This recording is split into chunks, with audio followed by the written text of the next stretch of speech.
إن الحمد لله الأكرم الذي خلق الإنسان وكرم وعلمه من البيان ما لم يعلم فسبحان الذي لا يحصى امتنانه باللسان ولا بالقلم نشهد أن لا إله إلا الله وحده لا شريك له ونشهد أن سيدنا وحبيبنا ومولانا محمدا عبده ورسوله الذي أرسله بالحق بشيرا ونذيرا وداعيا إلى الله بإذنه وسراجا وقمرا منيرا يا أيها الذين آمنوا اصبروا وصابروا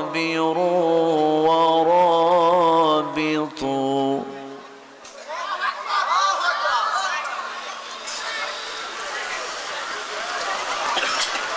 يا أيها الذين آمنوا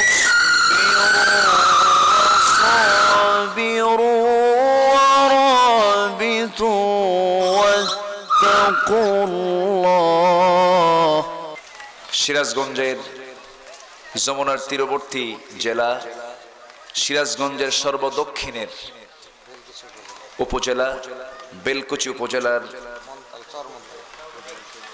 রওদাতুল আতফাল ইসলামী model academy চরমনতলা কর্তৃক আয়োজিত আজকের এই দিনের বেলায় অনুষ্ঠিত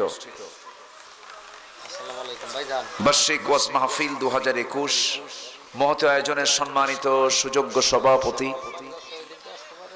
আজকের মাহফিলের বরেণ্য সভাপতি জনাব হাফিজ মাওলানা জালাল উদ্দিন সাহেব,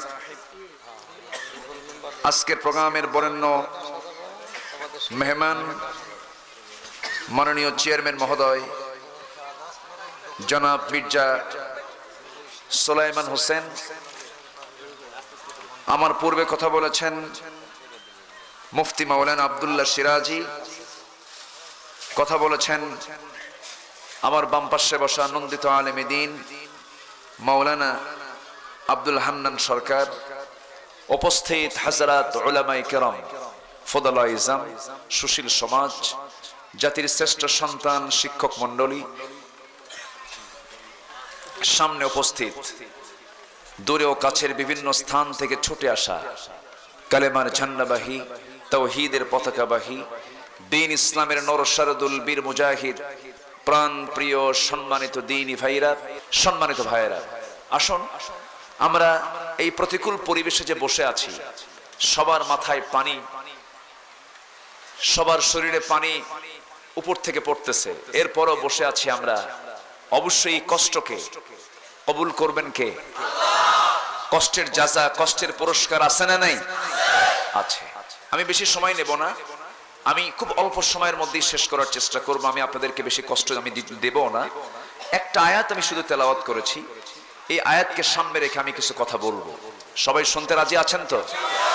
বৃষ্টির পরিমাণ যদি একটু বেড়ে যায়, ভিজতে রাজি আছেন? বসতে রাজি আছেন? কারো কোনো আপত্তি নেই? এটাই হলো চর। চরের মানুষের ভিতরে এই হিম্মত, সাহসটা বেশি। বলি আলহামদুলিল্লাহ। এটা চর তো না? চর। চরের মানুষের অসুখ বিসুখও কম। অসুখ আসবে কেমন? আসার তো কোনো কায়দাই নেই।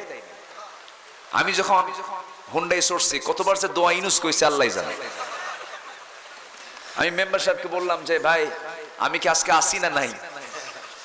বলতেছে আপনার কোনো টেনশন নাই, আপনি শুধু চুপ মেরে বসে থাকেন। তো ভাবলাম যে হুন্ডাই যে এত এক্সপার্ট, এরা যদি পাইলট হতো আরো এক্সপার্ট হয়ে যেত। দারুণ ব্যাপার।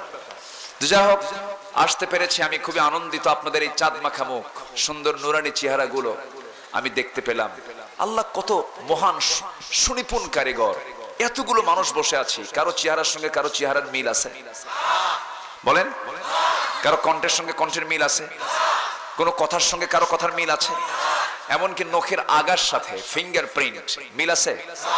একজনের সিল আরেকজন মারলে ধরা পড়ে যাবে না?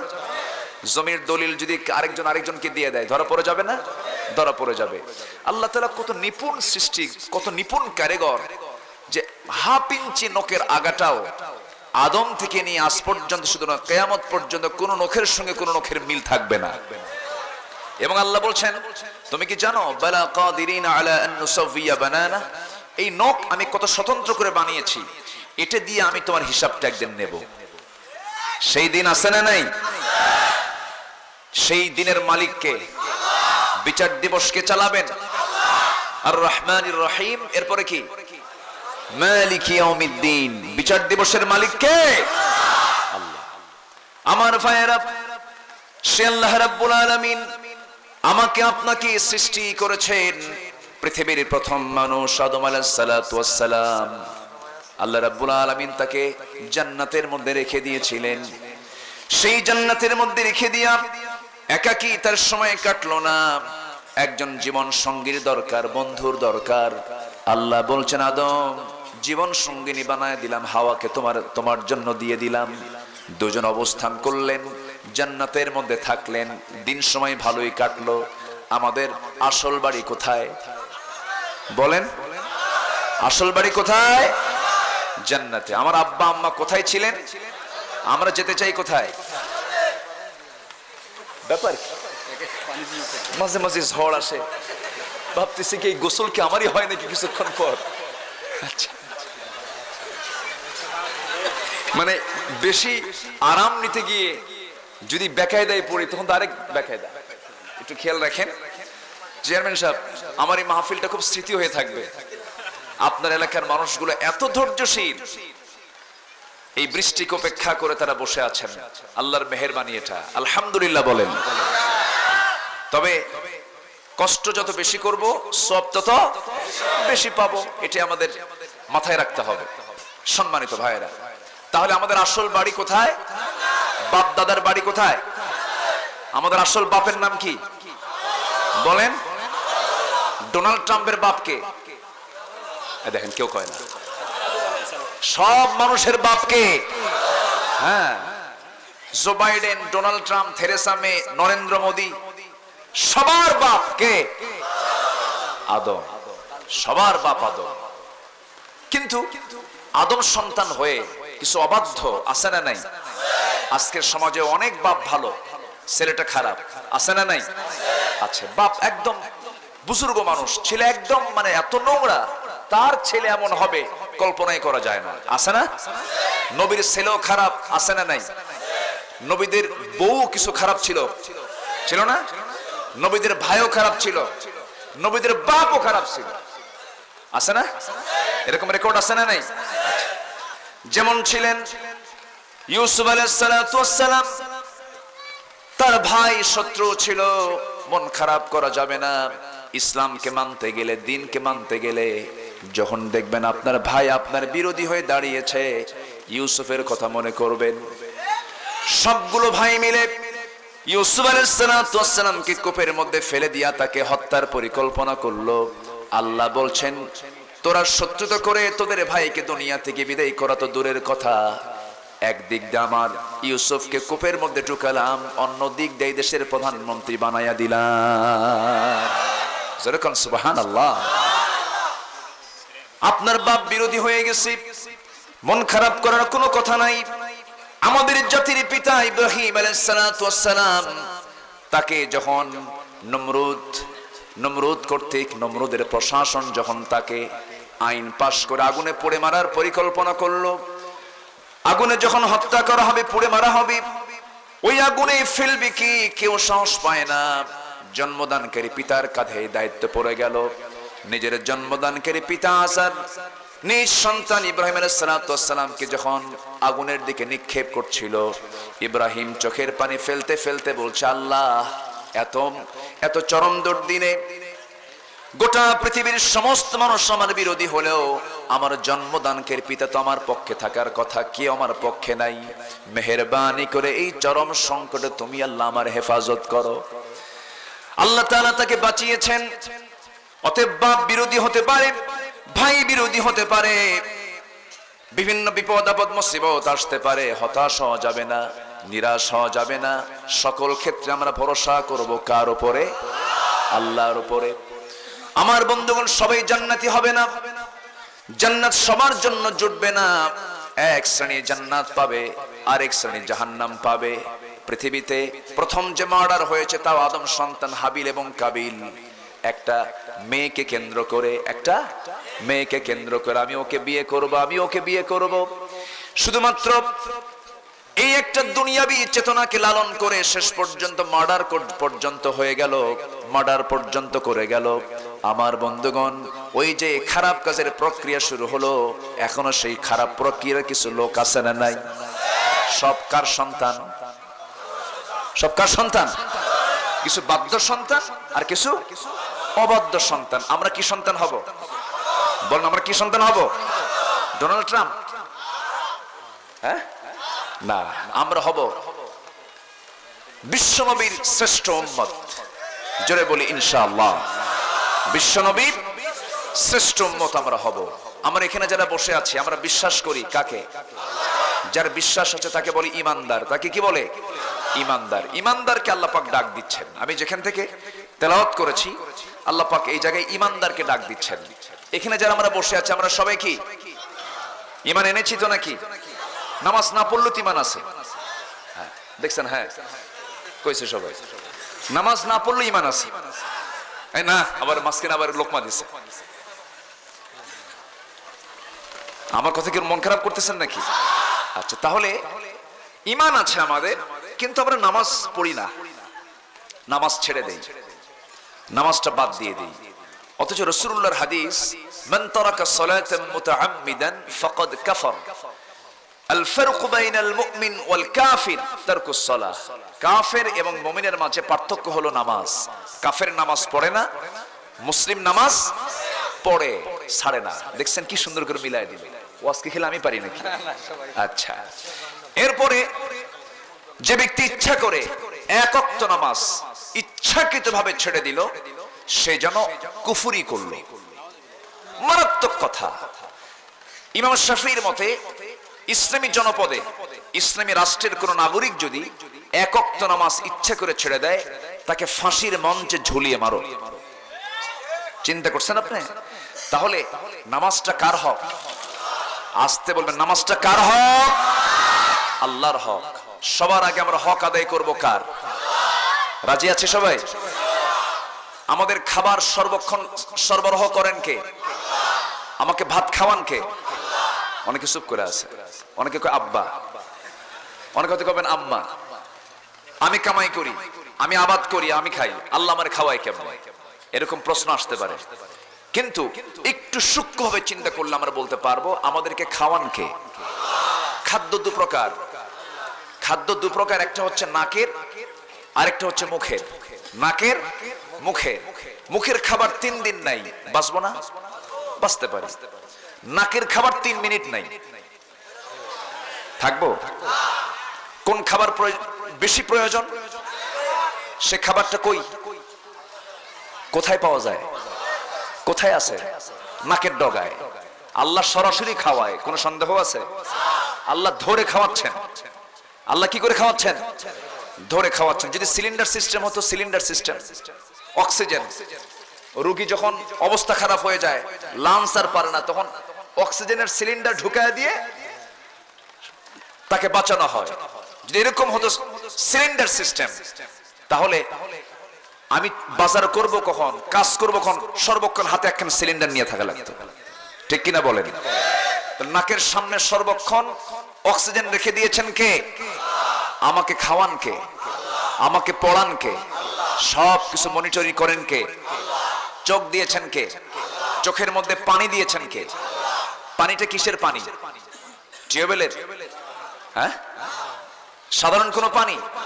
সাধারণ কোনো পানি হলে ধরুন আমাদের দেশে নয় তাপমাত্রা ঠিক আছে, যেগুলো যে সমস্ত দেশে কোনো তাপমাত্রা নাই, -ডিগ্রি, -10, -20, ওই সমস্ত দেশের মানুষের চোখগুলো যদি এই চোখের পানি যদি এরকম সাধারণ পানি হতো, সেই চোখের পানিগুলো কি হতো জানেন? বরফ হয়ে যেত, চোখ হ্যাং মারতো। চোখ কি মারতো? হ্যাং মারতো, ঘুরতো না, আল্লাহ মুভিং হতো না। চোখের পেছনে আল্লাহ তাআলা দুটা মেশিন সেট করে দিয়েছেন। তাহলে চোখ আমার চালান কে? আসতে কোন কেন ভাই? চোখ দিয়ে দেখে কে? আল্লাহ। চোখ দিয়ে আল্লাহ দেখে না, মেয়ের দিকে ছায়া থেকে আল্লাহ দেখে। আচ্ছা, তাহলে চোখটা আমাকে, চোখটা আমার চালান কে আর দেখে কে? আমি। ভাবতে হবে চোখ আল্লাহ চালাচ্ছেন আর আমি দেখতেছি, আল্লাহ বলতেছেন ওটা দেখ, ওটা দেখিস না। অথচ চোখ যে আল্লাহ চালাচ্ছেন সর্বক্ষণ 24 ঘন্টা এই সার্ভিস দিয়ে যাচ্ছে। এই চোখের ভিতরে আল্লাহ রাব্বুল আলামিন কিছু পানি দিয়েছেন, কিছু শ্লেষ্মা দিয়েছেন, কিছু তেল দিয়েছেন, ইলেকট্রোলাইটের জটিল মিশ্রণে এমন পানি, এমন পদার্থ দিয়েছেন, বান্দা আজীবন মৃত্যু পর্যন্ত এই অয়েন্টমেন্টটা ইউজ করবে, আল্লাহর প্রদত্ত নিয়ামতটা ইউজ করবে। চোখে কোনো অসুখ হবে না, চোখে কোনো জার্ম হবে না। এই যে হোন্ডায় যখন আসলাম, ধুলাবালিগুলো চোখের মধ্যে ঢুকতেছে, সঙ্গে সঙ্গে পানি বের করে দিচ্ছেন কে? আল্লাহ রাব্বুল আলামিন বলছেন, বান্দারে এত সুন্দর করে আমি তোকে চালাই, আমি তো এমন বড় রহমান, তুই জিনার কাজ করিস, মদের বোতল নিয়ে খাস, রাতের অন্ধকারে দরজা লাগায় দিয়া, দুনিয়ার কোন মানুষ তোকে দেখছে না, ভালো কথা, তুই লুকোচুরি করে জিনা করতেছিস, তুই মদ্যপান করছিস, আমি তোকে সুযোগ দিয়েছি। আমি তো তোর এমন আল্লাহ, আমার জমিনে থেকে আমার নিয়ামত ভোগ করে আমার অক্সিজেন নিয়ে তুই জিনার কাজ করতেছিস, আর সেই ঘরের মধ্যে আমি আল্লাহ অক্সিজেন সরবরাহ করি। সুবহানাল্লাহ বলবেন না? আল্লাহর দয়াটা কত, আল্লাহর মায়াটা কত। আল্লাহ ধরেন না, আল্লাহ ছাড় দেন কিন্তু ছেড়ে দেন না। আল্লাহ ছাড় দেন কিন্তু ছেড়ে দেন না। ধরবেন একদিন। ফেরাউনকে ধরেছেন কয়দিন? নমরুদকে ধরেছেন কয়দিন? কে বলেন কয়দিন ধরেছেন? কে ধরেছেন? সে আল্লাহ মনে হয় নাই? আছে না নাই? এই জন্য কাউকে ফাঁকি না, সবাইকে ফাঁকি দিলেও আমার আল্লাহকে ফাঁকি দেওয়া যাবে না। বাকি সবাইকে ফাঁকি দেব নাকি?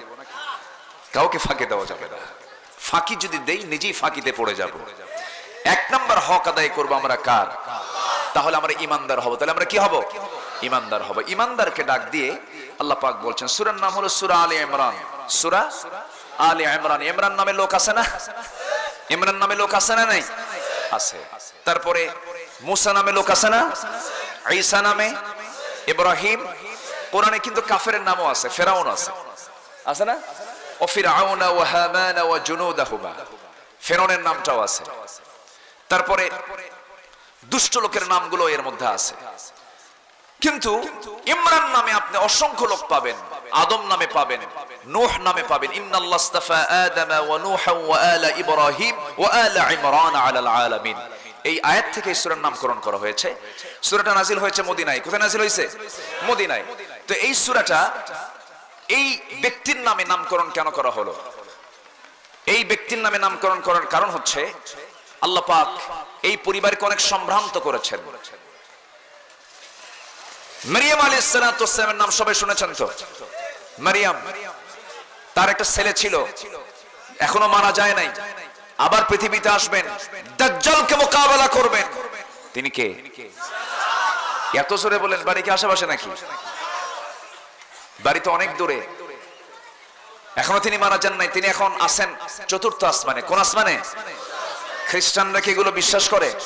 খ্রিস্টানরা কি করে? ক্রস দিয়ে দিছি, মারা গেছে, শুলবিদ্ধ হয়ে তাকে শেষ করে দেওয়া হয়েছে। কিন্তু আসলেই ঈসা কি মারা গেছেন? তিনি এখনো আছেন না নাই? আছেন। তিনি আবার আসবেন, বাতিলকে মোকাবেলা করবেন, দাজ্জালকে তিনি প্রতিহত করবেন। সেই ঈসার মা হচ্ছেন মারিয়াম, আর সেই মারিয়ামের বাবা হচ্ছেন কে? ইমরান। আমার কথা কি বোঝা যাচ্ছে? আর সেই ইমরানের নামে হলো এই সূরার নামকরণ। দেখেন সম্মান তাদের থাকার কারণে তাদের নামটা এখনো মানুষের ঘরে ঘরে আছে না নাই? আচ্ছা ফেরনের নাম কোরআনে নাই? আচ্ছা ফেরন নামে কোন লোক পাওয়া যায়? এখানে মুসা নামে কি আছে? হাত তোলেন তো দেখি। ওই যে মুসা, এখানে মুসা। আচ্ছা ইব্রাহিম, ইব্রাহিম কই ইব্রাহিম? ওই যে ইব্রাহিম তুলছে, তাহলে ইব্রাহিম আছে, মুসা পেলাম। দেখি ফেরন, ফেরন দেখি একটা আছে নাকি? ফেরন নামে কেউ আছে না, কিন্তু ফেরনের কিন্তু একটা জনপ্রিয়তা আছে। সুনামের সাথে না দুর্নামের সাথে? তার নামটা নাই মানুষ সুনামে না দুর্নামে? তার কাজ ছিল ভালো না খারাপ, এই জন্য তার নামটা আছে খারাপের সাথে। আর মুসার নাম এখনো আছে না নাই? দুর্নামে না সুনামে? খারাপ কাজ না ভালো কাজ? ভালো কাজ, এই জন্য তার নামটা সবাই রাখে। ফেরনের নামটা কেউ রাখে না। মানে এক হাজি হজ করে আসছে, হজ করে আসার পর আশেপাশের লোকজন বলতেছে, হাজি সাহেব আপনার নাম এবার দারুণ ফুটছে, আপনি হাজি মানুষ, চতুর্দিকে আপনার সুনাম ছড়াইছে। তবে এর আগে আপনার নামটা বেশি ছড়ছিল ওই সময় যে বছর আপনার বউটা বের হয়ে গেছিল। কি কথা কি বুঝতেছেন আপনারা? আচ্ছা বিষয়টা হলো সুনাম কিন্তু একটা বিষয়, দুর্নাম কিন্তু আরেকটা বিষয়। আমরা এমন কিছু করব না যেটাতে দুনিয়াতেও দুর্নাম থাকবে, আখেরাতেও বিপদে পড়ব। আমরা ভালো কিছু করে যাব। জোরে বলি ইনশাআল্লাহ, আরো জোরে বলি ইনশাআল্লাহ। কোরআন চোরের পক্ষে কথা বলে? চোরের পক্ষে কথা বলে না বাড়িওয়ালার পক্ষে কথা বলে? বলেন বলেন, বাড়িওয়ালার পক্ষে না চোরের পক্ষে? চোরের পক্ষে কি কয়? এদিকে বাড়িওয়ালার পক্ষে। কোরআন জালিমের পক্ষে কথা বলে না মাজলুমের পক্ষে কথা বলে? আচ্ছা আমার দেশে মানুষ বেশি না চোর বেশি? কিছুই কয় না। মানুষ বেশি না চোর বেশি?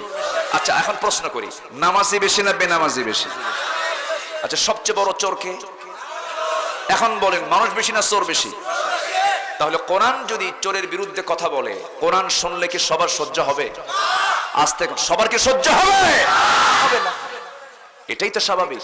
কোরআন তো লুটপাট করতে বলে না, কোরআন তো ডাকাতি করতে বলে না। এই জন্য কোরআন থেকে যদি কথা বলি অনেকের পায়জামা থাকবে না, এটাই স্বাভাবিক, এটাই স্বাভাবিক। আবু জেহেল যখন সুদের কারবার করে, আবু জেহেল যখন মদের বোতল নিয়ে থাকে, আবু জেহেল যখন নারীকে নাচায়, রাসূল বললেন জেনা হারাম, মদ্যপান হারাম, সুদ হারাম। আবু জেহেল কয় মদ আমার পানির চেয়ে প্রিয়, জেনা আমার বইয়ের চেয়ে প্রিয়, সুদ আমার ব্যবসা। ইন্নাল বাইআ কামিসলির রিবা। কোরআন বলছে, সে বলতেছে যে সুদ তো ব্যবসার মতোই। এখন বলেন নবীর সঙ্গে কি টক্কর লাগবে না? লাগে নাই?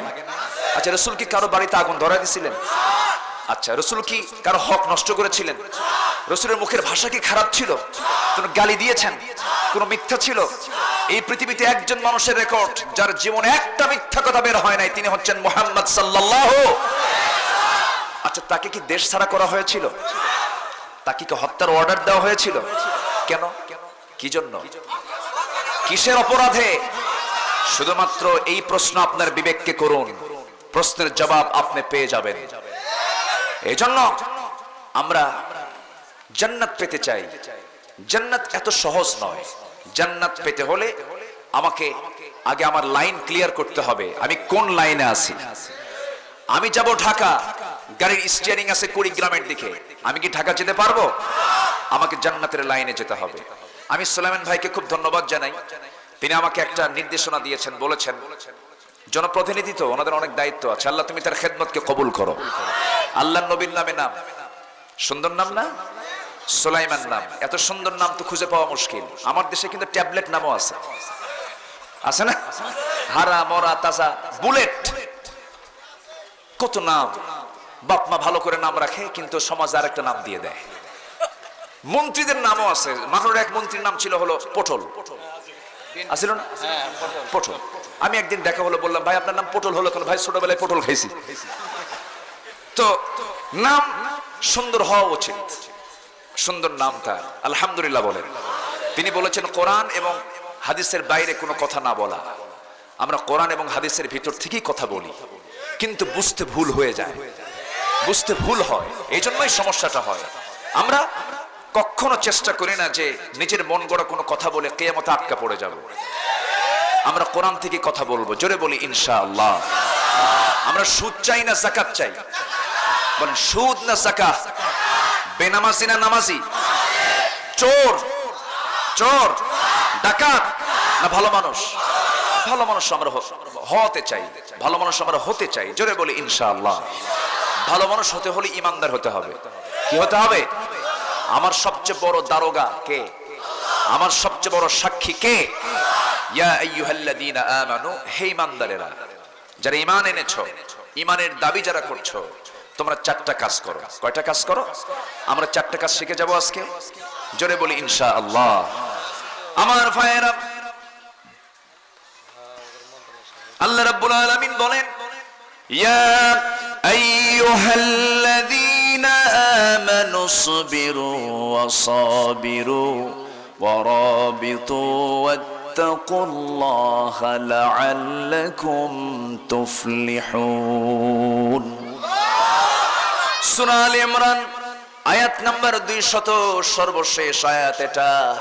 ইমানদারকে একটা লাস্ট মেসেজ এই সূরার শেষ আয়াতে দেওয়া হচ্ছে, ইমানদারেরা তোমরা চারটা কাজ করো।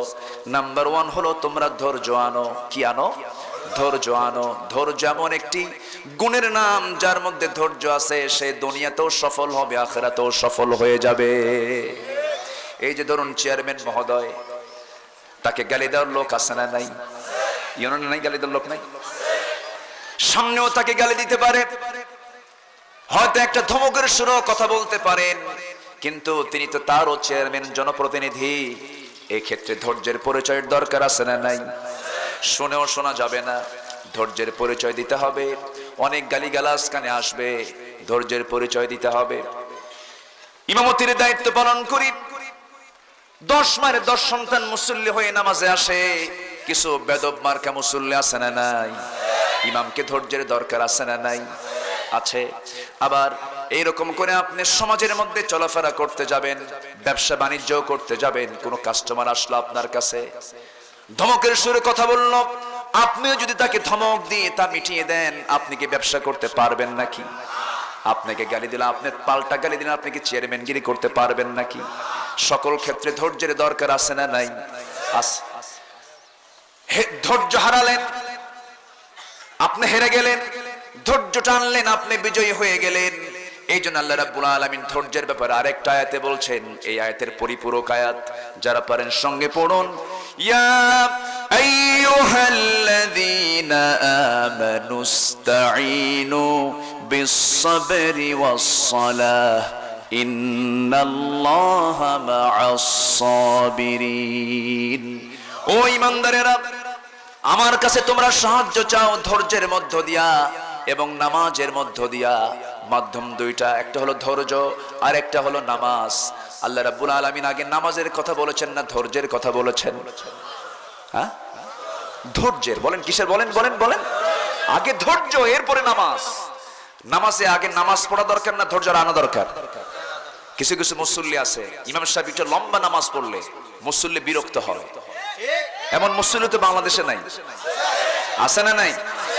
খালি ঘড়ি দেখে, শো একটা পার হলে, শুক্রবার শো একটা পার হলেই শুধু ঘড়ি দেখে। যদি একটু পাওয়ারফুল মুসল্লি হয় তখন বলে, হুজুর একটু ঘড়ির দিকে তাকান, আছে না নাই? এরকম অর্ডার যদি কোনো মুসল্লি ইমামকে করে, তাহলে কি অবস্থা কি বলেন তো? ইমাম তাহলে কি ওতি ইমাম, ঠিক কি না? ঘড়ি দেখবেন মুসল্লি নাই ইমাম। ঘড়ি দেখবেন কে? মুসল্লি দেখবেন, ইমাম দেখবে? ইমাম দেখবেন। ঘড়ি 5 মিনিট নয় এক্সটেন্ড হলো, একটু বাড়ায় গেল, কি আছে? আল্লাহর ঘর তো, যতক্ষণ থাকবো সওয়াব বাড়বে। এখানে ওয়াজ মাহফিল 1 ঘন্টা নয় 2 ঘন্টা হলো, যতক্ষণ থাকবো সওয়াব বাড়বে। আলহামদুলিল্লাহ বলেন। খেলা 90 মিনিট, বিশ্বকাপ খেলা, ব্রাজিল আর্জেন্টিনা শুরু হয়ে গেছে। 90 মিনিটে একটা গোলও হয় নাই। তখন কি করে? হ্যাঁ, তো মাশাআল্লাহ সবাই খেলা দেখেন, ভালো করে দেখবেন সবাই। আচ্ছা, তখন কি করে? টাইম বাড়ায় দেয়, আরো কত মিনিট? 20 মিনিট 25 মিনিট হয়ে গেল। তাহলে 90 মিনিট খেলার পরে যদি দুনিয়ার এই একটা আসরে যদি টাইম বেড়ে যায়, মসজিদের খতিব যদি 101টার জায়গায় যদি একটু 1.5টা বানান, যে মুসল্লি লোকমা দেয় ওটা কি ভালো না বেদব? বলেন বলেন। বেদব করা যাবে না। ধৈর্যহীনতার কোনো পরিচয় দেওয়া যাবে না। ধৈর্যহীনতার পরিচয় দিবেন, আপনি ঠকে যাবেন, আপনি হেরে যাবেন, আপনি জিততে পারবেন না। রেগে গেলেন, হেরে গেলেন, ধৈর্য ধরলেন, জান্নাত পেয়ে গেলেন। জোরে কোন সুবহানাল্লাহ। আমার নবীজি একজনের কাছ থেকে টাকা নিয়েছিলেন, করজ। লোকটা ইহুদি। লোকটা কি? মদিনায় তো ইহুদির বসবাস আগে বেশি ছিল। এখন ইহুদিরা সব কোন জায়গায় থাকে? কোথায় থাকে? এক জায়গায় থাকে। ওদের কোনো বাড়িঘর ছিল না আসলে, এখনো বৈধ বাড়ি না ওদের, ভাড়া নেওয়া ছিল। এখন জোর কইরা ভাড়া করা বাড়ি জোর করে দখল করে আছে। কি কথা কি বুঝতেছেন আপনারা? 1945 সালে এরা যাবে কোথায়? এডলফ হিটলার 60 লক্ষ ইহুদিকে মেরে শেষ করছে। কয়েক কিছু ছিল জোড়াতালি দিয়ে কোনো মতো থাকলো। এখন ওদের আধিপত্য গোটা পৃথিবীতে 2 নম্বরে না 1 নম্বরে? বলেন বলেন বলেন। আজকের পৃথিবীর অর্থনীতি চালাচ্ছে ইহুদিরা, আজকের পৃথিবীর রাজনীতি চালাচ্ছে ইহুদিরা, আজকের পৃথিবীতে মুসলমানদের বিরুদ্ধে সবচাইতে ষড়যন্ত্র করছে ইহুদির বাচ্চারা। ঠিক কি না? মাথায় রাখতে হবে এই বিষয়গুলো, আমাদের মাথায় রাখা দরকার। আমাদের শত্রু কারা চেনা দরকার আছে না নাই? শত্রুকে না চিনে রাখলে আমার বিপদ হবেই। রাসূলের জীবনের সবচেয়ে বড় কাজ ছিল তিনি শত্রুকে আগে চিহ্নিত করেছেন। কারা ইহুদি, কারা মুনাফিক, কারা জালিম শনাক্ত করে বাতিলদের বিরুদ্ধে 27টি যুদ্ধের নেতৃত্ব দিয়েছেন মুহাম্মদ সাল্লাল্লাহু। আমরা শত্রু আগে চিনতে হবে। কিছু কিছু লোক আছে, বলা হয় ভাই আপনি কি করেন? মুসলমান কিন্তু ভাই আমি নিরপেক্ষ, ভাই আমি কিচ্ছু করি না। যে বলে আমি নিরপেক্ষ ও তো শয়তান। ঠিক কিনা কোন? ও কি? যার কোনো পক্ষ নাই সে কি? আমাদের পক্ষ নিতে হবে কার? কষ্ট পাচ্ছেন নাকি? যে কোনো একটা জিনিস ক্লিয়ার করতে হবে, তো তুই শয়তান হয় না হয় আল্লাহর দল হয়। যে কোনো একটা ক্লিয়ার করতে হবে তো, কারণ ওই দলও নাই এই দলেও নাই। ওটা হচ্ছে জাহান্নামের ভিত্তি। জাহান্নামের কি ভিত্তি? কষ্ট পাচ্ছেন? আচ্ছা আলোচনা চালাই। বৃষ্টি আসুক, বৃষ্টি না আসুক, অনেক অনেক রবি শস্য আছে তাই না? এখন বৃষ্টি হতো একটু একটু হলেও ক্ষতি, তাই না? আমরা বৃষ্টি না চাই। আল্লাহ হেফাজত করুন। জোরে বলি আমিন, আরো জোরে আমিন। কষ্ট পাচ্ছেন না তো? রাসূলকে যখন ইহুদি কিছু টাকা করজ দিল, রাসূল করজ নিলেন। করজ নেওয়ার পর নির্দিষ্ট দিনে তিনি দিবেন। সেই নির্দিষ্ট দিন আসার আগেই কাছে যে বলতেছে মুহাম্মদ আমাকে টাকাটা ফেরত দাও। তিনি বললেন তো আমি আজকে দেওয়ার কথা না, তোমাকে নির্দিষ্ট দিন আমি দেব, এক্ষণে দিতে হবে তোমাকে, কেন আমি এখন তো দিতে পারবো না। এই কথা বলেই রাসূলের ঘাড়ে ছিল চাদর। চাদরটা এমন জোরে টান মারছে নবীজির ঘাড়ের চামড়া কিছু ছিলে গেছে। এই দৃশ্য মনে ফারুক দেখেছেন। বলেন তো ঠান্ডা মেজাজকে থাকার কথা? ওমর নামটা শুনলে কি মনে হয়? নরম না গরম? শুধু গরম না, দারুণ গরম। খেপে গেছেন। খেপে গিয়ে বলছেন ইয়া রাসূলুল্লাহ অর্ডার দেন, কাল্লাটা সরায় দেই। সুবহানাল্লাহ বলবেন। কাল্লাটা সরায় দেই হুজুর, খুব বাড়তেছে। রাসূল বলেন ওমর চুপ করো, একটু থেমে যাও না, ও তো বোঝে নাই, ও আমাকে কষ্ট দিয়েছে, আমি ওকে আমার ব্যক্তিগত কারণে আমি ওকে মাফ করে দিলাম। জোরে বলে সুবহানাল্লাহ। আমার নবীর সারা জীবনের আমল ছিল ব্যক্তিগত কোনো আক্রমণ রাসূল কখনো করেন নাই। যত কষ্ট দিক না কেন রাসূল তাকে মাফ করে দিয়েছেন। নেতৃত্বের 1 নম্বর গুণ হলো মাফ করতে জানা। প্রতিশোধ নেবেন, আপনি হেরে যাবেন, আপনার ইতিহাস থেকে আপনার নাম মুছে যাবে। আমার দেশে আজ ক্ষমার নীতি না প্রতিশোধের নীতি? আজকে আমার দেশে আবাদ হচ্ছে মানবতার না হিংসার? কিসের আবাদ?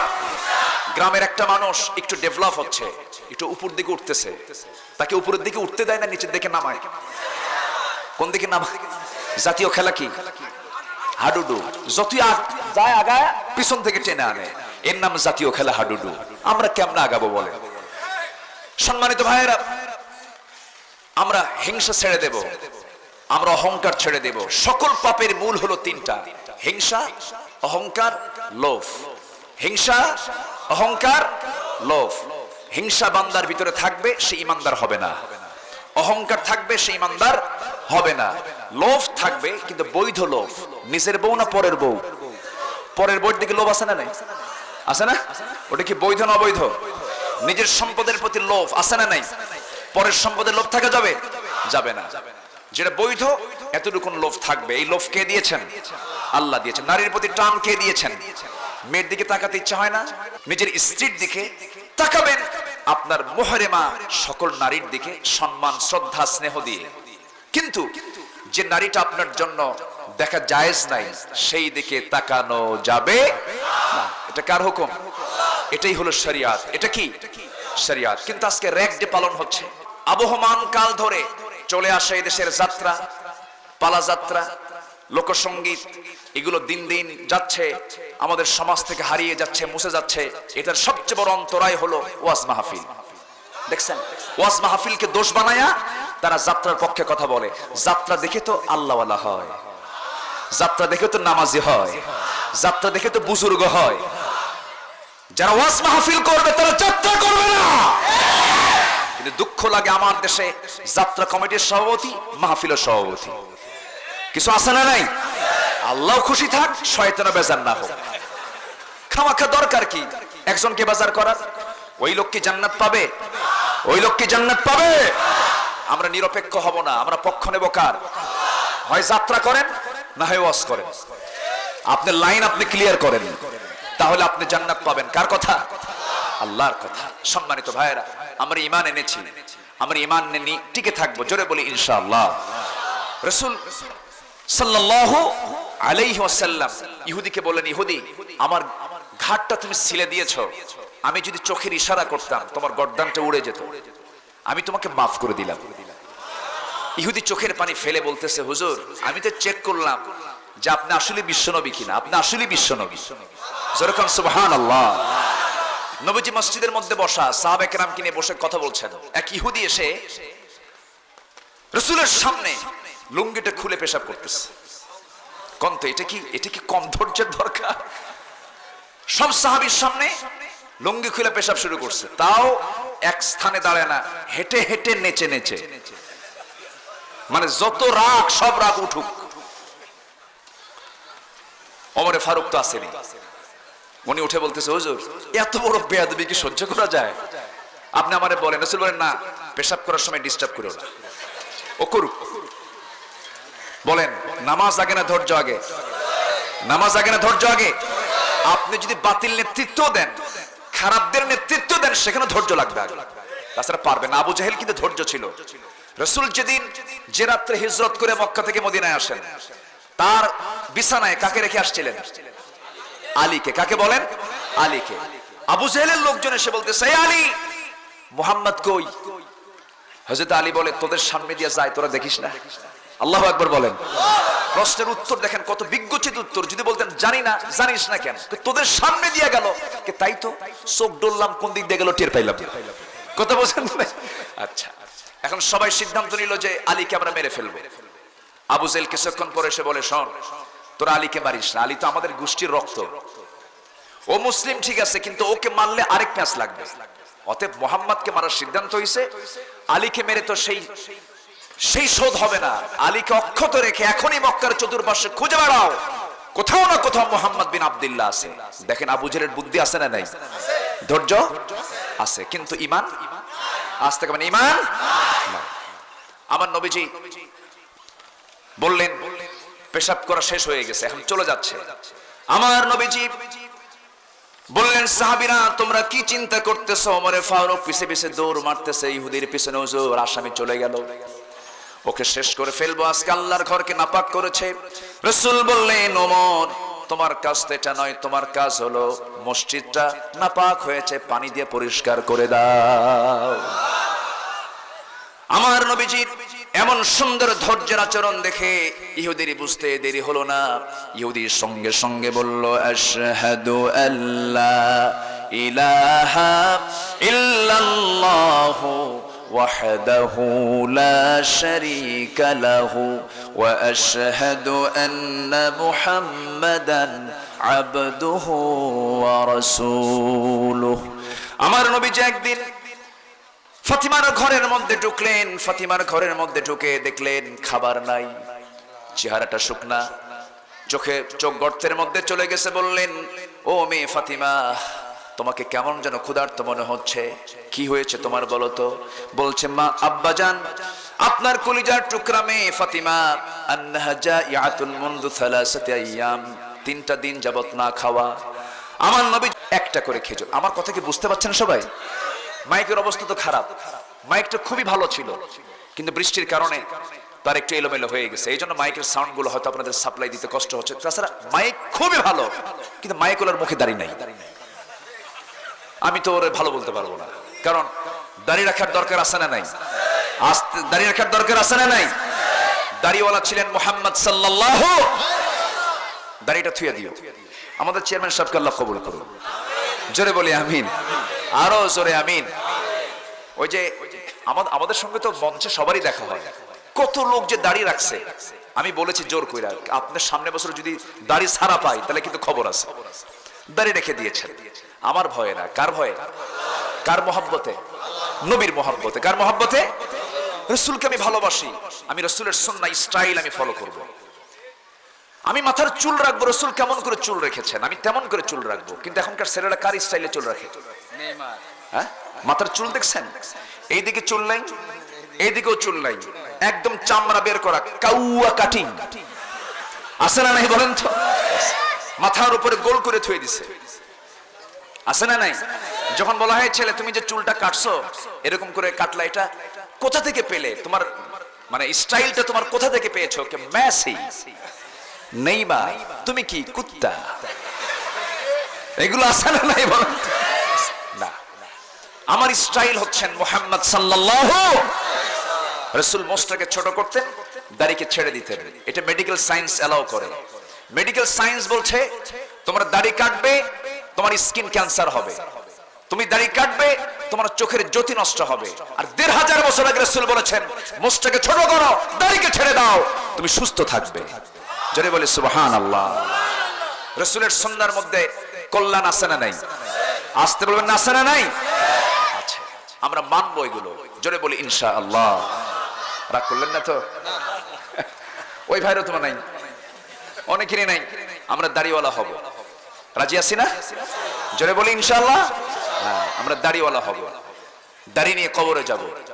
আমাকে যখন প্রশ্ন করা হবে তখন রাসূলের ছবি যখন সামনে ডিসপ্লে হবে, রাসূলও দাড়িওয়ালা আমিও দাড়িওয়ালা, সুবহানাল্লাহ বলবেন না? মিলে যাবে। কিন্তু দাড়িওয়ালা নামাজি হওয়া দরকার না বেনামাজি হওয়া দরকার? নামাজি। দাড়ি না রাখলে কেউ ঈমান হারা হবে না। আবার এটা নিয়ে বেশি কিছু করবেন না। দাড়ি যদি কেউ না রাখে তার ঈমান নাই, ফাসেক, এরকম বলে না, এরকম বলে না, এরকম ফুতুটুতু না, এরকম কিছু বলা যাবে না, এরকম কিছু মন্তব্য করা যাবে না। এমনও নেতা প্রেজেন্ট ওয়ার্ল্ডে আছে যাদের মুখে দাড়ি নাই, কিন্তু তারা অনেক আলেম ওলামার চেয়ে বড় কাজ করতেছে, আছে না নাই? আছে। তবে হ্যাঁ, আপনি কেন অমুক ব্যক্তির উদাহরণ দিবেন? আমার নবী দাড়িওয়ালা, আমি দাড়িওয়ালা, বাস। জোরে বলি ইনশাআল্লাহ। আমার নবীজি, তুমি তো ওয়াজটা বাড়ায় দিলে এইদিকে, এই যে মাইকলা। আমি গেছিলাম অন্যদিকে, কিন্তু দাড়ি চলে আসলো। দাড়ি বললাম এটাও তো একটা ওয়াজ নাকি? রাগ করলেন নাকি আপনারা? যুবকরা এই ধরনের চুল রাখবে না, দেখেন চুল দেখে না, হয় নাই?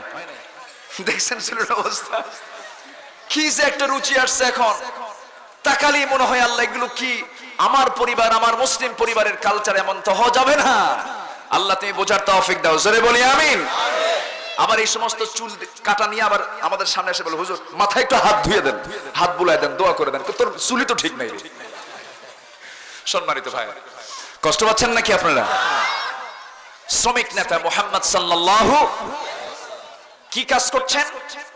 খাবার নাই বাড়িতে, বালতি দিয়ে কূপ থেকে পানি তুলবেন, একটা করে খেজুর দেওয়া হবে। কয়টা করে? একটা করে। 8 বালতির পানি তুলেছেন। 9ম বালতির পানি তুলতে গিয়ে হঠাৎ করে মাঝপথে দড়িটা ছেড়ে বালতি কূপের তলে পড়ে গেল। ইহুদি এটা টের পেয়ে বাইরে এসে রাসূলকে বুঝতে না পেরে একদম গাল বরাবর এটা থাপ্পড় মেরে দিল, চড় হাঁকায় দিয়েছে। আমার নবীজি মুখ থুবড়ে পড়ে গেলেন। আস্তে করে উঠে দাঁড়ালেন, দাঁড়িয়ে একটা মুস্কি হাসি দিয়ে বললেন, ভাইজান আমি 8টা বালতির পানি তুলেছি, আমাকে 8টা খেজুর কি দেওয়া যায়? সুবহানাল্লাহ বলবেন না? জোরে বলেন সুবহানাল্লাহ। কিচ্ছু বললেন না। 8টা খেজুর নিয়ে রওনা দেওয়ার আগ দিয়ে ওই কূপের ভিতরে হাতটা দিলেন। নবীজির মুজিজা আছে না নাই? হাত দিলেন, সেই অনেক দূরে থাকা বালতিটা হাতের মধ্যে উঠে আসলো, রেখে দিয়ে চলে গেলেন।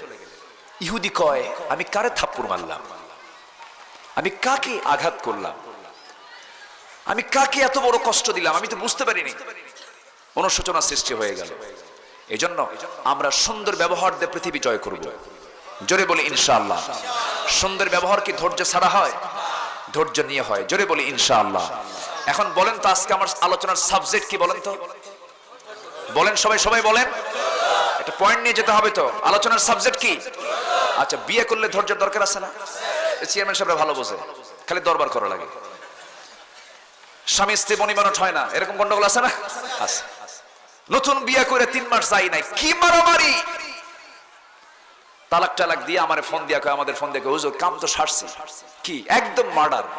কি মার্ডার করছো? কি 3 তালাক তো দিছেই বইরে, শাশুড়ি শুদ্ধ তালাক দিছে। আছে না নাই বলুন? তাহলে বিয়ে আগে না ধৈর্য আগে? চাকরি আগে না ধৈর্য আগে? ব্যবসা আগে না ধৈর্য আগে? জনপ্রতিনিধি হওয়া আগে না ধৈর্য আগে? ধৈর্য আগে। ইমাম আগে না ধৈর্য আগে? মুসল্লি হতে হলে মুসল্লি আগে না ধৈর্য আগে? ধৈর্য আগে। ইস্তাঈনু বিস-সাবরি ওয়াস-সালাহ, আগে ধৈর্য আনো। আমার ভাইয়েরা, আমার নবীজি 8টা খেজুর নিয়ে ফাতিমার বাড়ির দিকে রওনা করলেন। হাসান হোসেন না খেয়ে আছে। এইদিকে ইহুদির অনুশোচনা সৃষ্টি হয়ে গেছে, হারে কত বড় কষ্ট দিলাম এই লোকটাকে, আমি দারুণ কষ্ট দিয়েছি তাকে, আমি তাকে খুঁজে বের করবই। খুঁজে বের করে রাসূলের সামনে দাঁড়িয়ে বলছে, মুহাম্মদ বুঝতে পারি নাই, আমি তোমার প্রতি বড় জুলুম করেছি, তুমি আমারে মাফ করে দিও। রাসূল বললেন, তুমি তো না বুঝি কাজটা করেছো। আমার সারা জীবনের আদব হলো, আমার সারা জীবনের বৈশিষ্ট্য হলো, যে আমাকে ব্যক্তিগত আক্রমণ করবে আমি তাকে মাফ করে দেব।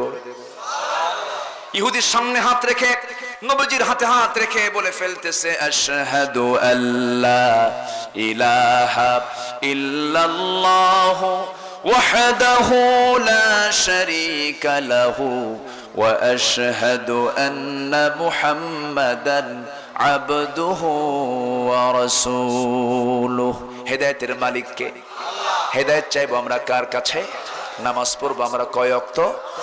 একা না জামাতে? আস্তে আস্তে না তাড়াতাড়ি? হ্যাঁ, ভালো করে কোন? সময় কম না সময় বেশি? ঠিক আছে, ঠিক আছে তো? ইমাম যদি লম্বা নামাজ পড়ে মুসল্লি বিরক্ত হওয়া যাবে? বিরক্ত হওয়া যাবে না। নামাজ যত লম্বা আমার মন তত ভালো হয়ে যাবে। এমন মানসিকতা তৈরি করতে হবে, কারণ আল্লাহর সঙ্গে আমি নামাজে কথা বলতেছি এমন টেন্ডেন্সি আমাদের ভিতরে জাগ্রত করতে হবে। 2019 সালে আব্দুল হান্নান ভাই, 2019 সালে আমি হজে গিয়েছিলাম। আম্মা ছিলেন, আব্বা ছিলেন, আমার স্ত্রীও ছিলেন, সস্ত্রীক গিয়েছিলাম। মদিনায় চলে আসলাম ফজরের নামাজ পড়ার জন্য। 4 জনই চলে গেলাম। 2 জন মেয়েদের সাইডে চলে গেল। আমার স্ত্রী এবং আম্মাকে এক সাইডে পাঠায় দিলাম। আব্বাকে সাথে নিয়ে ফজর নামাজে দাঁড়ায় গেলাম। মসজিদে নববীর ইমাম হলেন 90 বছর পার হয়ে গেছে এমন একজন ইমাম, বুড়ো মানুষ। তাকবীরে উলার সাথে নামাজ শুরু করেছি। 2 রাকাত নামাজ শেষ হয়েছে, সালাম ফিরেছি। ঘড়ির দিকে তাকায় দেখি 2 রাকাত নামাজ শেষ হয়েছে 29 মিনিটে। কত মিনিট? 29 মিনিট। আজকে আমার দেশের যে কোনো মসজিদের যে কোনো ইমাম যদি একটা দিন নামাজ পড়াতে, ফজরের নামাজ 29 মিনিট সময় নেয়, নামাজও শেষ।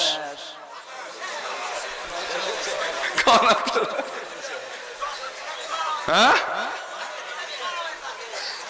কামসারা ইমাম সাহেব সূরা জোরে লম্বা সূরা পড়তেছে, পিছন থেকে লোক মাত্র লম্বা সূরার জন্য দেওয়া যায় না, মানে বুঝাচ্ছে হুজুর তাড়াতাড়ি শেষ করে। আছে না নাই? না, এগুলো করা যাবে না। আমরা নামাজকে সুন্দর করব, মজবুত করব, সময় নিয়ে পড়বো। জোরে বলি ইনশাআল্লাহ। তাহলে এখন বলুন, ধৈর্যের দরকার আছে? আচ্ছা, বউ পালতে, আচ্ছা স্বামী স্ত্রী গন্ডগোল লাগলে ধৈর্য বেশি ধরবে কে? কিছু কয় না, দেখছেন? সব ভার দিচ্ছে বউ। বউ আশেপাশে কি মা বোনরা আছে? মাহফিলে মায়ের আসছে?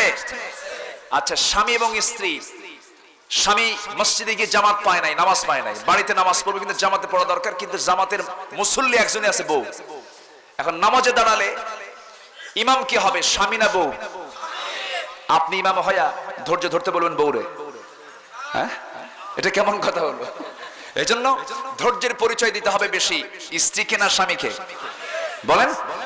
আচ্ছা, মেয়েদের ভিতরে যে নেচারটা আছে, পুরুষের মধ্যে কি সে নেচার আছে? না। আল্লাহ তাআলা নারীকে বানিয়েছেন একভাবে, পুরুষকে বানিয়েছেন একটু ভিন্ন ভাবে। পুরুষের ভিতরে কন্ট্রোলিং পাওয়ারটা আল্লাহ পাক একটু বেশি করে দিয়েছেন। পুরুষকে দিয়েছেন এক প্রকারের ধৈর্য, মেয়েকে দিয়েছেন আরেক প্রকারের ধৈর্য। মেয়েরা সন্তান লালন পালন করতে পারবে, কোলে বাচ্চা নিয়ে ঘন্টার পরে ঘন্টা আছে, দুধ খাওয়াচ্ছে, ডিস্টার্ব করতেছে, পেশাব করে, পায়খানা করে, তাও হাসে। তাও মা কি করে? হাসে, বিরক্ত হয় না।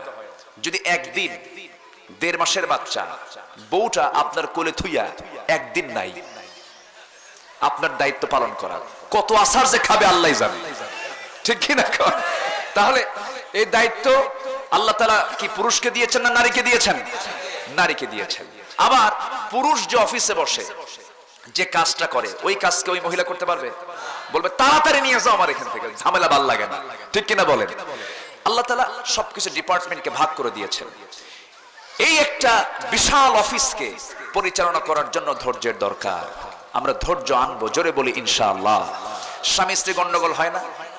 আস্তে গন্ডগোল হয় না? হয়। গন্ডগোল কিন্তু এই কারণে হয়, স্বামীটা দেখতে একটু খারাপ, এই জন্য কিন্তু গন্ডগোল হয়। হয়, আমাদের কাছে অনেক দুঃখের কথা বলে অনেকে, আমি নাম বলবো না। কোন এক পরিচিত ভাই আমাকে বলতেছে, হুজুর আমি দেখতে একটু কালো, তো যেদিন আমি বিয়ে করেছি সেদিন থেকে না আজ পর্যন্ত 2টা বাচ্চা হয়ে গেছে আমার বউ আমাকে দেখতে পারে না, শুধু খোঁটা দেয়। তোমার চেহারাটা দেখছো তুমি? আমার দিকে তাকাও, তোমার চেহারার দিকে তাকাও, তোমার 14 গোষ্ঠীর কপাল আমার সঙ্গে তোমার বিয়ে হয়েছে। এরকম কিছু মহিলা আছে না? বেলকুচিতে নাই? হ্যাঁ আছে, বেলকুচিতে আছে, তাহলে তো লক্ষণ খারাপ।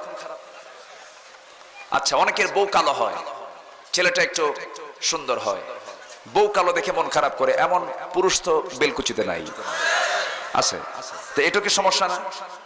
বলেন, এটা কি সমস্যা কিনা বলেন? এটাও সমস্যা। বউ কালো, বিয়ে করে আনছে, 3 দিন পরে সবাইকে ডাক দিয়ে বলে, আমার কপালটা এত খারাপ রে, সুমনের বউ দেখতে এত সুন্দর, আমার বউটা কালো। দেখেন, অন্য নজর সুমনের বউয়ের দিকে গেছে। তাহলে অন্যের বউয়ের দিকে নজরে গেলে কি নিজের বউ ভালো লাগে? নিজের বউ ভালো লাগবে? ভালো লাগবে না। কিন্তু কালো ধলা, উঁচু নিচু, চিকন মোটা কে বানিয়েছেন? আপনি যে গালি দিচ্ছেন, গালমন্দ করছেন, এই সৃষ্টিটা কে করেছেন? তাহলে মূলত গালিটা খাচ্ছেন কে? গালি কাকে দেওয়া হচ্ছে? আল্লাহকে।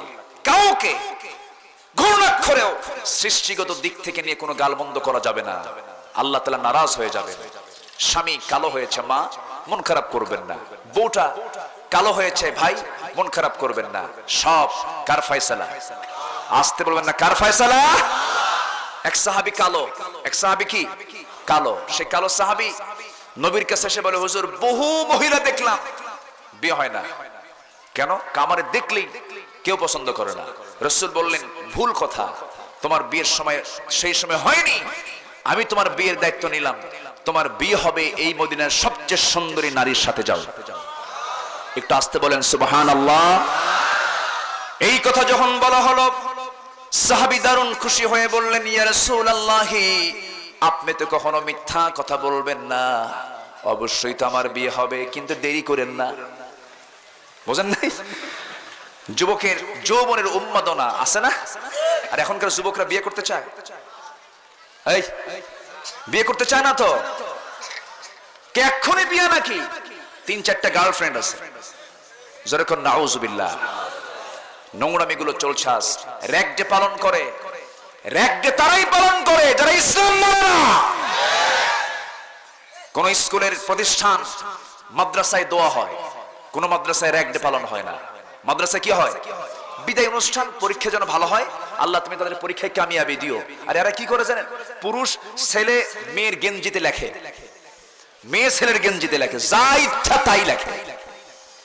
এগুলো নোংরামি আমরা দেখতে চাই না, ঠিক আছে না?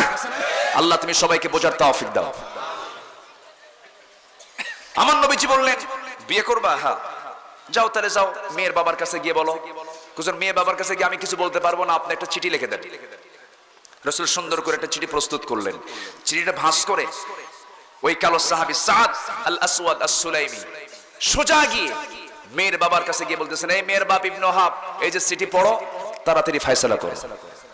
জোরে কোন সুবহানাল্লাহ। সাহাবী যখনই দেখছেন রাসূলের পক্ষ থেকে চিঠি আসছে দারুণ খুশি, কিন্তু পরক্ষণই ভাবলেন এ তো কালো, আমার মেয়েটা চাঁদের মতো চেহারা, যদি পছন্দ না হয় তাহলে তো বেকায়দা। ভাবলেন আর বললেন, আমার পছন্দ ঠিকই আছে, কিন্তু আমার মেয়েটাকে একটু বলতে হবে। মেয়েদের অনুমতির দরকার আছে না নাই? আছে। মেয়ে দেখবে, ছেলে দেখবে, ছেলে মেয়েকে দেখবে, মেয়ে ছেলেকে দেখবে, গার্জিয়ান পক্ষ থাকবে। এরপরে ছেলের যদি পছন্দ হয়, মেয়ের যদি পছন্দ হয়, তখন বিয়ের সিদ্ধান্ত আসবে। এখন গার্জিয়ান লাগে, মুরব্বী লাগে, কাউকে লাগে। এখন অটো বিয়া, কি বিয়া? অটো বিয়া। এই জন্য অটো তালাক হয়। অটো কি হয়?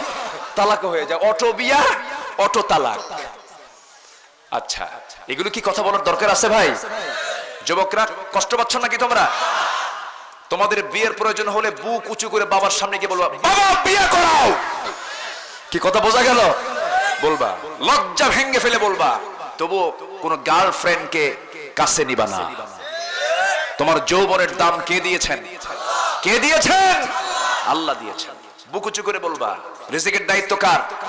দেখেন নাই সাহাবী কেমন করে রাসূলকে যা বলতেছে। রাসূল বলেন, যাও। বাপ যা মেয়েকে দেখে কান্দে, মেয়ের কান্না দেখে বলতেছে, মা তোমার মনে হয় ছেলে পছন্দ হয়নি, বিয়ে হবে না, যাও। মেয়ে বলছে, বাবা বুঝতে ভুল করেছো, এই জাগতিক জীবনে আমারও যদি কোনো বিয়ে হয়, নবীর পছন্দ করা সেই কালো ছেলেটার সঙ্গে আমার বিয়ে হবে। চেহারা আগে না ঈমান আগে? চেহারা আগে না তাকওয়া আগে?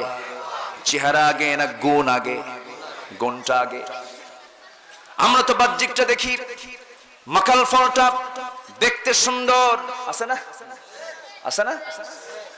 দেখতে বড়ই চমৎকার, ভিতরে তার পিরোস পোড়া, বদবু সহে সাধ্যকর, দারুণ দুর্গন্ধ পচা মাকাল ফলটা, কিন্তু বাহ্যিকটা অনেক সুন্দর দেখা যায়। আবার আনারস, কি সুন্দর মধুপুরের আনারস, হাত দিলেই হাত কেটে যায়, কাঁটা দিয়ে ঘেরানো। কাটার পরে যখন মুখে না হয়, এর মধ্যে মজার স্বাদটা পৃথিবীর অন্য কোন ফলের সঙ্গে এই ফলের মিল নাই। সুবহানাল্লাহ। আমার ভাইয়েরা, সুন্দর দেখলি হবে না, সুন্দর দেখলি সবকিছু বোঝা যাবে না, এটার ভিতরে সুন্দর আছে। আমার নবীর প্রিয় সাহাবীর ওই মেয়েটা বলতেছে, বাবা ওই কালো ছেলেটার সঙ্গে আমার বিয়ে হবে। মেয়ের বাপ এসে দৌড় মেরে বলছে, ও কালো ছেলে সাদ আল আসওয়াদ সুলাইমি, আমার মেয়েরও পছন্দ, আমি বাপ, আমারও পছন্দ। সাদ দৌড় মেরে লেফে লেফে রাসূলের কাছে এসে বলছেন, হুজুর আজকে আমি সাকসেস, মেয়ে পছন্দ, মেয়ের বাপও পছন্দ, আমারও পছন্দ, তাড়াতাড়ি বিয়ে দিয়ে দেন। আমার নবীজি দারুণ খুশি হয়ে বলছেন, সাদ বিয়েতে করবে, ভালো কথা। টাকা পয়সা আছে নাকি হুজুর? টাকা পয়সার দায়িত্ব আমার দিলে পরে আমার জীবনে বিয়ে হবে না। রাসূল বলেন, টাকা ছাড়া বিয়ে করবা কেমনে? টাকা তো দিতেই হবে হুজুর। বিয়ের যখন দায়িত্ব আপনি নিলেন, টাকার দায়িত্ব আপনি নেন, আমি বিয়ে করি। জোরে খান সুবহানাল্লাহ। বিশ্ব নবী কাকে বলে? সুবহানাল্লাহ বলবেন না? কত মজার নবী ছিলেন মুহাম্মদ সাল্লাল্লাহু। সবার সঙ্গে মিশে যেতেন, সবার সাথে। এমনকি ইভেন ঘরের বাড়ির বউ এত মিশতেন তিনি, এত সুন্দর স্বামী ছিলেন রাসূল। আল্লাহু আকবার। আম্মা জান আয়েশা বলেন, আমার ঘরে কোনো ফার্নিচার ছিল না, খাবারও না খেয়ে থাকতাম অনেক সময়। নিজের হাতে সব গনিমতের মালগুলো বন্টন করতেন রাসূল, কিন্তু বেলা শেষে রাসূল খালি হাতে চলে আসতেন বাড়িতে, খাবার নাই। তিনি শুধু পানি পান করে মাঝে মাঝে বহু রাত কাটিয়েছেন, খাবার তিনি পান নাই। এটা মদিনার প্রেক্ষাপটে যুদ্ধ বিধ্বস্ত একটা অবস্থা ছিল। 10 বছর 86টা যুদ্ধ হলে টাকা পয়সা থাকে, খাবার থাকে, এই একটা সিচুয়েশন ছিল সেই সময়ের জন্য। কিন্তু আম্মা জান আয়েশা বলেন যে রাসূল কখনো আমাকে খাদ্য দিয়া, ফার্নিচার দিয়ে আমাকে সন্তুষ্ট করতে পারেননি। আমি ওগুলোতে সন্তুষ্ট হতে চাইও নি, কিন্তু রাসূল আমাকে ওগুলো না দিতে পারলেও আমার রাসূলের ঘরটা ছিল মুহাব্বত আর ভালোবাসা দিয়ে ভরা। জোরে বলি সুবহানাল্লাহ। আজকে ঘরগুলো হয়ে গেছে ফার্নিচার দিয়ে ভরা, আর মুহাব্বত চলে গেছে সলিমুদ্দির কাছে, ঠিক কি না? বিদেশে থাকে ছেলে, এইদিকে প্রবাসীর বউ আরেকজনের সঙ্গে পরকিয়া করে, যার সঙ্গে পরকিয়া করে তার সঙ্গে যোগ সাজস করে নিজের সন্তানকে মেরে ফেলে, এমন রেকর্ড আছে না নাই? আচ্ছা, এই সমস্ত বন্ধ হবে কিসের শিক্ষা পেলে? কিসের শিক্ষা পেলে? আমরা মাদ্রাসায় সন্তানকে দেব। জোরে বলি ইনশাআল্লাহ, জোরে বলি ইনশাআল্লাহ। চোখ বন্ধ করে মাদ্রাসায় দিবেন, ছেলে মানুষ হবে না কি হবে আপনার চিন্তা করার দরকার নাই। পৃথিবীর হাজার বই আপনার সন্তানের হাতে দেওয়ার দরকার নাই। আপনার সন্তানকে ভালো করার জন্য একটা কিতাব হাতে দেন, ওই কিতাব আপনার সন্তানকে জান্নাতে নিয়ে যাবে। তার নাম কি? কোরআন। কোরআন হাতে দিয়ে দিবেন, সব ঠিক হয়ে যাবে। শেষ করে দেব? না না, এটাই মাদ্রাসা, সেটা বলছি। আপনি শেষ করতে বলছেন? না না না, বলতেছি এটা মাদ্রাসা, সেটা বলছি। আচ্ছা, এটা একটা মাদ্রাসা, বলি আলহামদুলিল্লাহ। আসেন শেষ করে দেই। না, চলতে থাক। আলোচনা চালাবো, আলোচনা চলো। হুজুর মরুক। পরশুদিন মাহফিল ছিল বরিশাল, খুব কাছে না? বরিশালের মুলাদি আরিয়াল খান নদী পার হইয়া।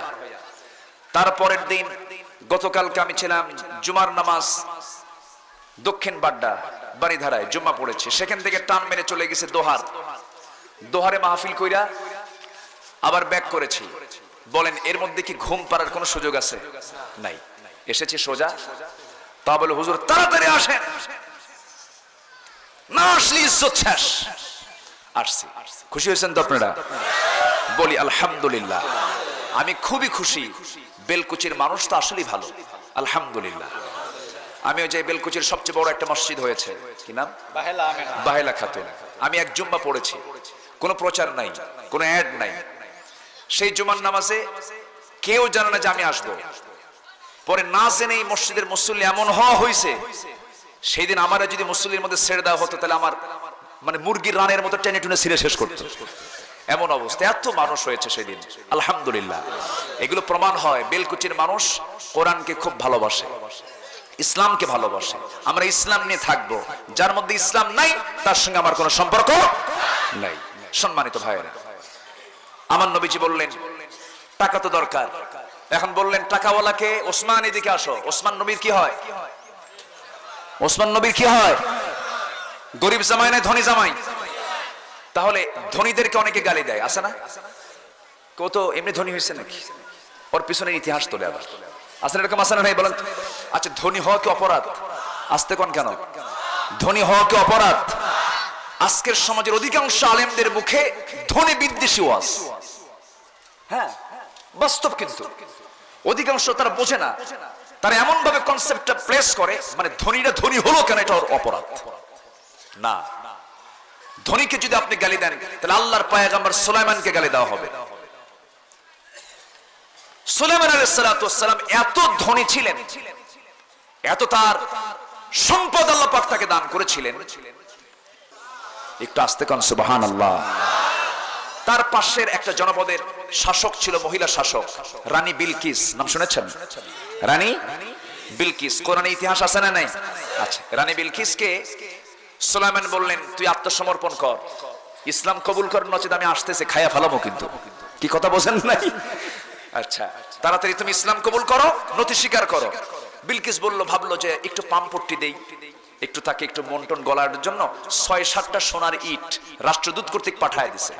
রাষ্ট্রদূত, অ্যাম্বাসেডার ৬-৭টা ইট নিয়ে এসে যখন সুলাইমান আলাইহিস সালামের দরবারে যখন ঢুকতে নিছে, ওইরকম ৬-৭টা ইট না, লক্ষ লক্ষ ইট ওই রকম মাটিতে ফেলে রাখছে। সুবহানাল্লাহ বলবেন? লক্ষ লক্ষ ইটের চিত্র দেখে ব্যাগ থেকে আর ৬টা ইট বেরই করে নাই। বের না করে ফিরাজা বলতেছে, রানী বিলকিস তুমি কয়টা ইট দিছো? ওরকম অসংখ্য ইট মাটিতে ফেলে রাখছে সুলাইমান। আল্লাহু আকবার বলেন। তাহলে আল্লাহর নবীরা কি ধনী ছিলেন না? ওসমান কি ছিলেন? বলেন কি ছিলেন? খাদিজা কি ছিলেন? আবু বকর কি ছিলেন? এত গরিবের ওয়াজ করেন না। মুসলমানদের সম্পত্তির প্রয়োজন আছে, মুসলমানদের ব্যবসার দরকার আছে। আজকে যদি সমস্ত ব্যবসার নিয়ন্ত্রণ যদি আলেম ওলামার হাতে থাকতো, কোন বাতিল আলেমদের বিরুদ্ধে কথা বলার সাহস পেত না।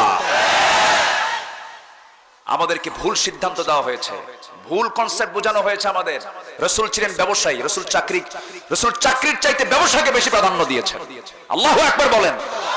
এজন্য আমাদেরকে বুঝতে হবে, আমাদেরকে জানতে হবে। রাসূল বললেন, আমার ধনী জামাই কই ওসমান, এদিকে আসো। ডাক দিলেন, তুমি 200 দিরহাম দাও। নোমান এদিকে আসো, 200 দিরহাম দাও। কত দিরহাম হলো? 400। 700 দিরহাম দিয়ে কি হবে? আরে বিশাল বাজার হবে। চলে গেছেন বাজারে। বাজার করতে করতে হঠাৎ করে এক মুজাহিদ এসে বলতেছে, সাদ কিসের বাজার করো? তুমি কি জানো যুদ্ধের ডাক চলে আসছে, জিহাদের ডাক আসছে, কি করবা বলো? সাহাবী কিছুক্ষণ চোখটা মাটিতে রেখে ভাবতেছেন, কি করি? বীর পিড়িতে বারবার বসার সুযোগ হবে, কিন্তু এই ডাক তো আমার জীবনে কানে নাও আসতে পারে। বিয়ের বাজার বন্ধ করলেন, 400 দিরহাম দিয়ে ঘোড়া কিনলেন, তরবারি কিনলেন, টাকা শেষ হয়ে গেল। সুবহানাল্লাহ বলবেন না? চলে গেলেন জিহাদের প্রান্তরে। যুদ্ধ করতে করতে সাদ দুনিয়া থেকে বিদায় নিলেন। বিদায়ের মুহূর্তে নবীর কানে সংবাদ চলে গেল, ইয়া রাসূলুল্লাহি, সাদ তো দুনিয়াতে বেঁচে নেই। কোন সাদ? যে সাদের বিয়ের কথা গতকালকে ছিল।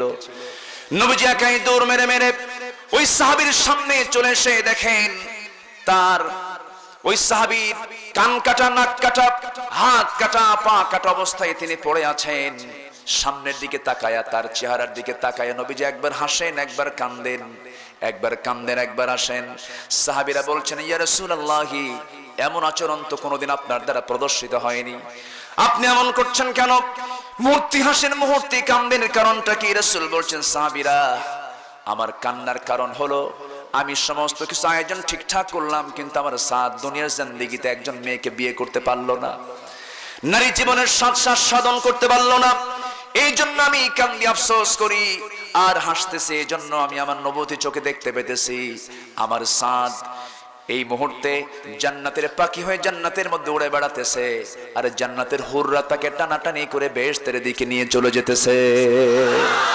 যেরকম সুবহানাল্লাহ। নবীজি বলেন, সাহাবীরা, এই সাদের জানাজা আমি রাসূল নিজে পড়াবো। রাসূল জানাজার আয়োজন করলেন, জানাজা পড়ায় বলছেন, সাহাবীরা, আমার এই সাদ কোন ঘোড়া কোন তরবারি নিয়ে যুদ্ধে গেছে, সেই ঘোড়ার তরবারি আমার সামনে নিয়ে আসো। নিয়ে আসা হলো। মদিনার সুন্দরী নারীকে আমার সামনে হাজির করো। রাসূল বললেন, ও হুরে মদিনা, মদিনার সবচেয়ে সুন্দরী নারী তুমি। আজকে আমার সাদ বেঁচে থাকলে তুমি ধন্য হতে, তুমি একজন সুন্দর স্বামী পেয়ে যেতে, চরিত্রবান স্বামী পেয়ে যেতে।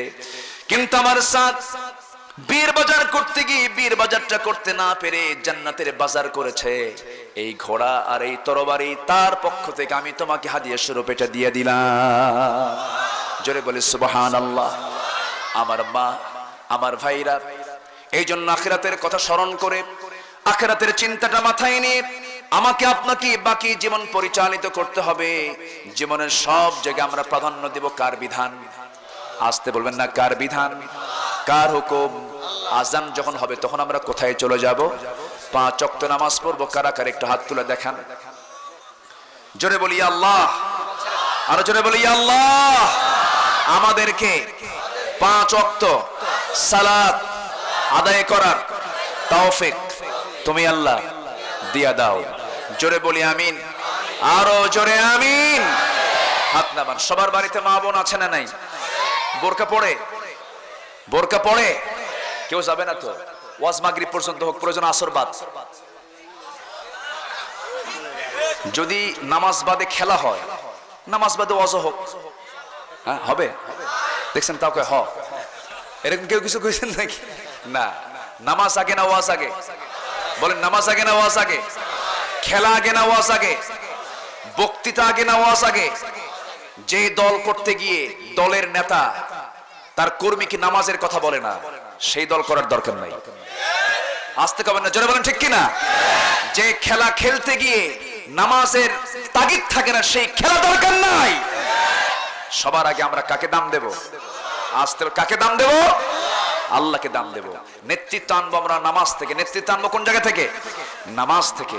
নামাজ থেকে নেতৃত্ব তৈরি করেছেন মুহাম্মদ সাল্লাল্লাহু। রাসূল যখন মারা গেছেন, পরবর্তী নেতৃত্বে কে আসবে? রাসূল ইঙ্গিত দিয়েছেন, আমার মুসাল্লায় যে নামাজের নেতৃত্ব দেবে, সেই দেশের নেতৃত্ব দেবে। আল্লাহু আকবার বলেন। এইজন্য আমরা নামাজকেও ছাড়বো না। সবাই রাজি আছেন তো? আল্লাহ তুমি সবাইকে কবুল করো। জোরে বলি আমিন, আরো জোরে আমিন। আমি আলোচনার বাড়াবো না, কারণ অনেক মা বোন তার বাচ্চা সন্তানদের সাথে করে নিয়ে আসছেন, অনেকে অনেক দূর থেকে এসেছেন, সবার দিক খেয়াল করে অনেক কষ্ট করে বসে আছেন। বৃষ্টি ছিল, এর মধ্যেও এই ভেজা পরিবেশে সবাই বসেছিলেন। আমি আল্লাহর শুকরিয়া আদায় করছি, বলছি আলহামদুলিল্লাহ। এই মাহফিল আবার হোক, সবাই চান না? মাহফিল দিনেই ভালো, লাইট লাগে না। লাইট কেন এখানে? হ্যাঁ, এমনি দিছে না? আচ্ছা, লাইট লাগে না, তারপরে বিদ্যুতের প্রয়োজন হয় না, এবং দিনে একটা মহিলা মানুষ অবাধে আসতে পারে। রাতের বেলা কি আসা কঠিন না? কঠিন। দিনের বেলা কিন্তু মাহফিলগুলো সহজ হয় অনেকটা। আমি একদিকে এটাকে সাপোর্ট করি, আমি এটা প্রত্যাশা রাখি আজ থেকে 10 বছর পর মনে হয় আমার দেশের মাহফিলগুলো দিনই চলে আসবে। জি ইনশাআল্লাহ বলেন। কারণ ওয়াজ তো লম্বা সময় শোনার দরকার নাই। রাসূল বিদায় হজের ভাষণ দিয়েছেন 20 মিনিট। কয় মিনিট? 20 মিনিট। কিন্তু আমাদের ওয়াজ শোনা লাগে কয় ঘন্টা? দেখছেন 4 ঘন্টা। মানে জানাজা সহ ওই যে 6 ঘন্টা। একজন কিছু 6 ঘন্টা। এটা কি ওয়াজ হবে না? জানাজা সহ ওয়াজ হবে। এত সময় ওয়াজ করা ঠিক না। যতটুকু হয়েছে বলি আমরা আলহামদুলিল্লাহ। জি, আমরা সময় বাড়াবো না, দোয়া করব তার আগ দিয়ে। কেউ যাবেন না।